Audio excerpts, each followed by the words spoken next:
Hello friends, আবারও একটা নতুন ভিডিও নিয়ে চলে আসলাম। ফেসবুক আপডেট যে আপনারা কপিরাইট চেন যদি কোনো গানে বা ভিডিওতে দেখায়, কোথায় দেখায়, কিভাবে ডিলিট করবেন, কিভাবে আপনারা দেখবেন যে কোথায় দেখাচ্ছে, কোন গানে কোন ভিডিওতে, আর সেটাকে আপনারা কিভাবে রিমুভ করবেন। তো সম্পূর্ণ এই ভিডিওতে আমি আপনাদের দেখিয়ে দেব কিভাবে ডিলিট করতে হয়, কিভাবে রিমুভ করতে হয়। তার আগে বলি, আমার পেজে 5000 ফলোয়ার্স কমপ্লিট হয়েছে। তো শুধুমাত্র আপনাদের জন্য আমার তরফ থেকে অসংখ্য ধন্যবাদ জানাই। তো চলুন ভিডিওটা শুরু করা যাক।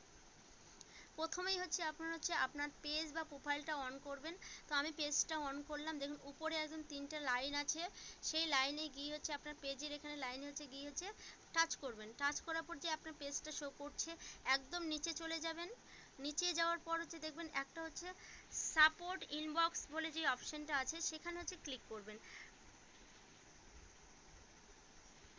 সেখানে ক্লিক করার পর যে পেজটা শো করছে, দেখুন এখানে রিপোর্ট বলে যে অপশনটা আছে, এই রিপোর্টের অপশনেই আপনারা দেখতে পাবেন যে আপনাদের কোনো পেজে বা প্রোফাইলে যদি সমস্যা থাকে, তো এখানে আপনাদের দেখাবে। তো আপনারা কি করবেন, তারপর ইওর যে অ্যালার্ট আছে, সেই অ্যালার্টে গিয়ে ক্লিক করবেন।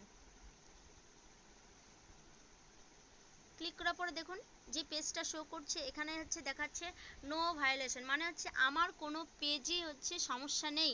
যদি আপনার পেজে বা প্রোফাইলে সমস্যা থাকে, তাহলে আপনার এখানে দেখাবে যে এরকম করে দেখাবে 3-4টা ভিডিও বা সং দেখাবে যে আপনার এই গানে কপিরাইট ক্লেম এসেছে, এই ভিডিওতে আপনার কপিরাইট ক্লেম এসেছে। তো আপনারা কি করবেন, যদি দেখায় তো এখানে নিচে দেখবেন রিমুভ বা ডিলিট একটা অপশন থাকবে, সেখানেই আপনারা ক্লিক করবেন। ক্লিক করে ভিডিওটা বা সংটা আপনারা ডিলিট করবেন। ডিলিট করার পর আপনার প্রোফাইলটা কিন্তু আবার আগের মতো ঠিক হয়ে যাবে, যে আপনাদেরও এরকম নো ভায়োলেশন দেখাবে। তো আশা করি বুঝতে পেরেছেন, এভাবেই আপনারা করুন, দেখবেন আপনাদের পেজ বা প্রোফাইলের সমস্যা দূর হয়ে যাবে। আর